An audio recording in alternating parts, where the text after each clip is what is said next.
Bonjour et bienvenue dans ce nouvel épisode qui possède une double nouveauté. La première est purement technique, c'est que je suis passé au micro-cravate afin d'épargner vos oreilles et de vous apporter un son de meilleure qualité. La seconde, c'est que cette vidéo est le premier épisode d'une nouvelle playlist qui s'intitulera Résumé de l'œuvre et qui nous permettra de redécouvrir ensemble ou de découvrir certaines personnalités importantes de l'histoire de l'humanité. Pour ce premier épisode, et j'avoue que je me suis fait un peu plaisir, que j'ai choisi un de mes favoris depuis très longtemps, nous parlerons donc de Léonard de Vinci. Leonardo di Ser Piero da Vinci, né le 15 avril 1452. Comme son nom l'indique, il est né à Anciano, un petit village qui se trouve à 2 km de Vinci en Toscane. Il est né d'un père notaire et ambassadeur de Florence et d'une simple paysanne. C'est donc un enfant illégitime. C'est certainement pour ça qu'il signera ses œuvres Leonardo et non Da Vinci. Il a à peine 5 ans quand sa mère va se marier. Il part donc vivre chez son père et contre toute attente, il va le traiter comme un enfant légitime. Son père est, il faut le dire, un homme plutôt actif. Il va se marier 4 fois et donnera à Léonard 14 petits frères et sœurs. Dans cette famille, il a la chance d'être très suivi par ses grands-parents, notamment son grand-père, qui lui répétait tout le temps « Polocchio », ce qui veut dire « ouvre l'œil ». Mais Léonard, jeune, est quand même énormément livré à lui-même. Il n'apprendra les bases de l'écriture, de la lecture et des mathématiques qu'entre 12 et 15 ans, ce qui est quand même plutôt tardif. C'est un enfant curieux de tout, il observe pendant des heures durant la nature et la dessine beaucoup aussi. C'est d'ailleurs ces dessins que son père emmènera à un de ses amis, Andrea del Verrocchio, pour lui demander son avis sur le talent de son fils. Verrocchio est un artiste très connu à l'époque à Florence. Il est orfèvre et forgeron de formation, mais il est aussi fondeur, sculpteur et peintre. En voyant les dessins, Verrocchio va convaincre le père de Léonard de le laisser entrer à son service. C'est ainsi qu'en 1469, alors qu'il a 17 ans, il va entrer comme assistant de Verrocchio dans un des ateliers d'art les plus prestigieux de Florence. Pour ce qui est de la première année, ça n'est certainement pas ce que Léonard attendait.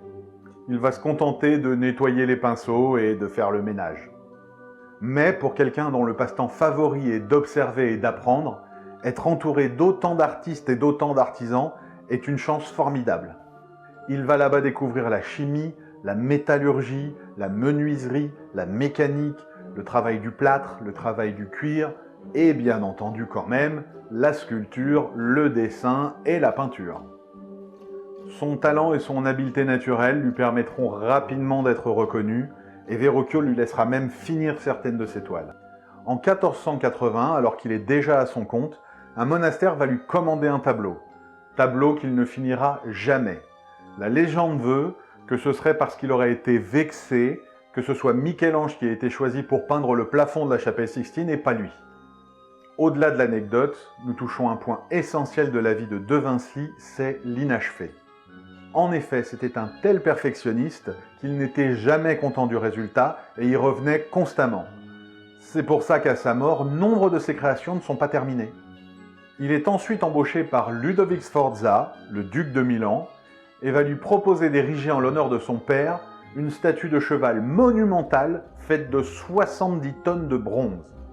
Malheureusement, à l'époque, on n'a pas de technique pour réaliser ce genre de choses, et Léonard va chercher longtemps comment faire pour la réaliser.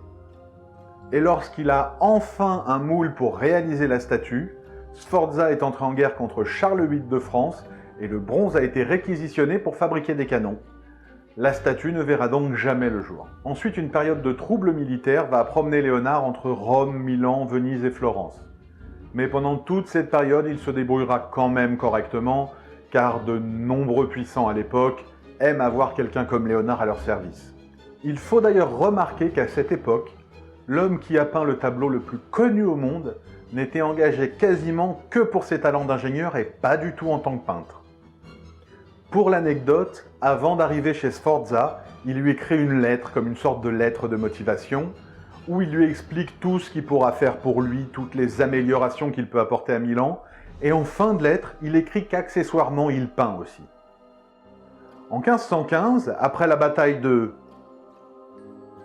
Voilà, c'est la seule qu'on connaît tous, Donc après la bataille de Marignan, Léonard va être invité par François Ier à venir travailler en France. À 64 ans, il va donc partir avec 2 de ses assistants et 3 tableaux, dont la Joconde, et traverser les Alpes pour venir en France. François Ier va le loger au Clos Lucé. C'est une demeure très importante pour le roi, puisque c'est l'endroit où il a grandi. À nouveau, Léonard va travailler comme ingénieur, architecte, mais aussi comme organisateur des fêtes royales. C'est quelque chose qu'il avait déjà fait à Milan et à Florence, et pour lequel il est très doué. Il va créer pour ces fêtes de grands automates qui émerveilleront ses contemporains. Après de longs mois de maladie, Léonard va s'éteindre le 2 mai 1519 à l'âge de 67 ans. Sa tombe se trouve dans une chapelle à l'intérieur du château d'Amboise, qui se trouve juste à côté de la ville de Tours. Maintenant que nous connaissons un peu mieux sa biographie, je voudrais rajouter 2-3 choses sur le personnage en lui-même. Premièrement, on ne lui connaît aucune relation avec une femme. Sa seule relation avérée est avec un de ses disciples qui s'appelle Salaï. Et pour un homme qui a connu tant de cours et a eu une telle vie publique, réussir à cacher sa vie privée est quasiment un miracle. Ensuite, je vous ai parlé de ses talents d'ingénieur, mais qu'a-t-il inventé finalement? Eh bien, il a posé les bases de plein de choses. Le canon à vapeur, le deltaplane, le scaphandre, le sous-marin, des prémices du char d'assaut, des prémices du parachute, des prémices de l'hélicoptère, la pompe hydraulique. Et ça, c'est sans compter les traités d'anatomie qu'il nous a laissés qui étaient extrêmement modernes pour l'époque. Et pour finir, ce qui fait que Léonard est un de mes personnages favoris de l'histoire de l'humanité, c'est sa personnalité. En effet, voilà un homme qui à son époque a un savoir quasi inégalé. Il est invité dans toutes les cours, dans tous les dîners de semi-lettrés, et pourtant ce qui est rapporté par ses contemporains en général, c'est que c'est un homme charmant, extrêmement élégant et très drôle. Ce qui prouve bien que Léonard connaissait parfaitement ses contemporains et que ses compétences sociales étaient finalement au même niveau que ses compétences techniques.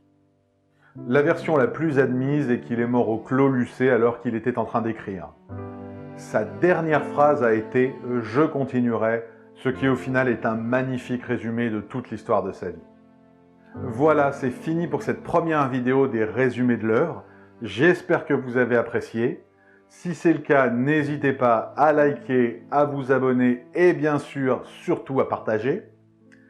Et moi, je vous dis à très vite pour un nouveau personnage.